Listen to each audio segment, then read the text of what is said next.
Welcome back to Layla's Playroom! Andito na naman si ate para magturo sa inyo kung paano gumawa ng mga ganitong stretchable bracelets. This and this. Kaya tara, let's make it happen! Tada! Here are the materials. Yung pinaka-share sa inyo ni ate sa content na to ay mga kadalasang problems na na-encounter ng mga beginners at kung paano ito i-address. Simulan natin sa beads. Meron akong dalawang klase ng beads, malaki at maliit. Ito ay may size na 6, habang ito naman ay size 3. Kaya gumamit tayo ng magkaibang size ng beads dahil ipapakita natin mamaya yung magkaibang proseso ng paggawa na hindi kailangan mawala ang quality. Okay? Ang next ay gunting. Tandaan, mag-ingat palagi sa paggamit ng gunting. Meron din dapat tayong Japanese garter. Meron din itong iba't ibang kulay at stretchable din ito. Pwede rin kayong gumamit ng Crystal Tech, pero mas prefer lang talaga ni ate ang Japanese garter dahil sa durability nito. The first accessory hack na isi-share namin sa iyo, Rumi, is kapag gagawa naman tayo ng bracelet using this, dapat dodoblehin natin yung Japanese garter para hindi lousy tingnan at ma-preserve yung quality ng bracelet. And lastly is ruler or meter stick. Now, we will start muna sa mga beads with size 6. Let's hold the Japanese garter na may sukat na 24 inches. Then get the both ends. First rule kasi in using Japanese garter, dapat dodoblehin yung strands para ma-maintain yung quality and hindi basta-basta mapipigtas. Then, para hindi na basta-basta matatanggal yung beads sa garter, pagkapasok mo ng beads, kunin mo yung end part ng garter at ipasok mo yung pinky finger. Dahil yung pinky finger mo kasi, Rumi, yung mag-a-act as a stopper for the beads.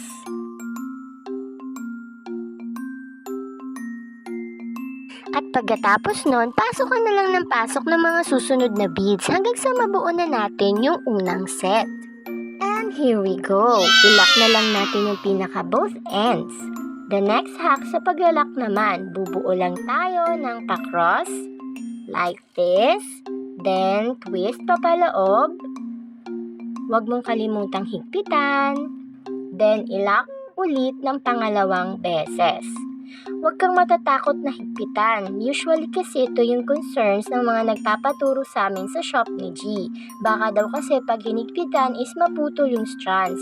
Possible naman kapag nasobrahan like gigil yarn.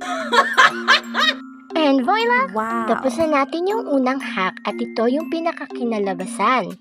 Yung pangalawang hack naman na gagawin natin sa paglalak is kukunin natin yung isang side ng Japanese garter, ipapasok natin papaloob tulad nito at saka natin bubuhulin ng ganito. Then huwag kalimutang higpitan. Uulitin lang natin yung proseso ng at least 4 times. Pero sa akin, uulit-ulitin ko to para makita ninyo yung pinaka magiging resulta pag ganito ang way ng paglalak. Then take note na applicable lang ang ganitong paglalak kapag malaki yung butas ng beads. Pero hindi ninyo ito magagawa sa mga size 3 na beads. Okay! And this is the result. As you can see, nag-transfer yung mga buhol na ginawa natin sa garter. Kaya mas madali na natin itong maitatago sa mga beads kapag ginupit na natin yung mga dulo mamaya. Nice! Then using scissors, gupitin na natin yung magkabilang dulo. Itago lang natin yung pinaka-lock sa mga beads. Then we have our first set. Then let's proceed. Ang next naman ay kung paano ang magiging strategy sa mas maliit na beads. We have the beads, the Japanese garter, and the nylon. Special ang magiging use ng nylon na ito because it will act as a substitution for a particular tool in accessory making. At dahil dito, mas magiging resourceful tayo at mababawasan ang gastos natin. But take note, hindi ito stretchable unlike Japanese garter. Kunin natin yung both ends. Etong matigas na part na ito, dito natin ilulusot mamaya yung mga small beads.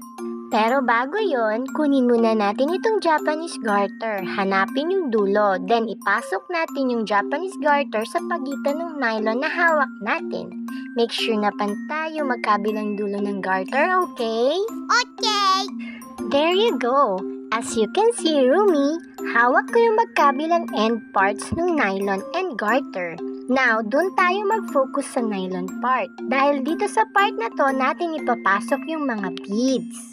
Kapag naiayos na natin yung dulo ng nylon, sunod naman natin kukunin yung beads. Siguraduhin walang maiiwan na strand doon sa nylon.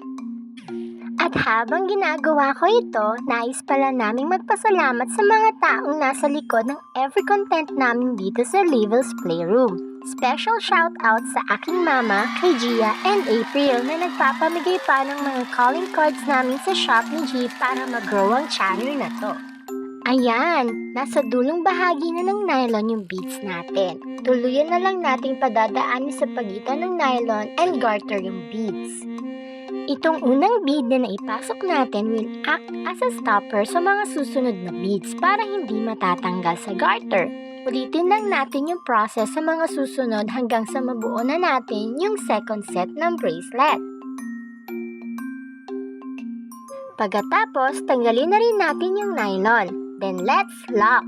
Unlike kanina, sa size 6 na beads, dito naman hindi na natin kailangan pang ilakhan paulit-ulit kasi hindi naman na maitatago ng beads yung buhol dahil nga maliit na ang butas ng size 3. Dalawang buhol lang, enough na. Higpitan at kupitin. And tada! We have the first and second set. Easy lang sundin ang mga steps and hacks ni Rumi. We hope na nakatulong ang tutorial na ito para magkaroon ka ng idea kung paano ka magsisimula sa first project mo.